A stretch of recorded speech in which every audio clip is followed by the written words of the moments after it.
So, yun guys, ang sarap po talaga magbahay-bahayan kasi alam mo, pag nagbahay-bahayan ka, talagang gumagana ang critical thinking mo. Yan, yung logic mo kung ano-ano na lang naiisip gawin. Kaya ayan, ngayon naisipan ko pong gumawa ng lamisa na patungan ng aming mga tubig na inumin. So, ayan, nagsarili sikap na naman ako. Diyos ko po, Lord. Pero ayan, nakaka-enjoy lang.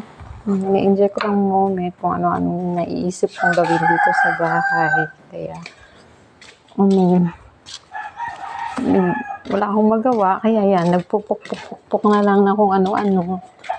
So, ayan, sana nga yung lamisa ko na to maganda naman yung kalalabasan. Kaya, ayan.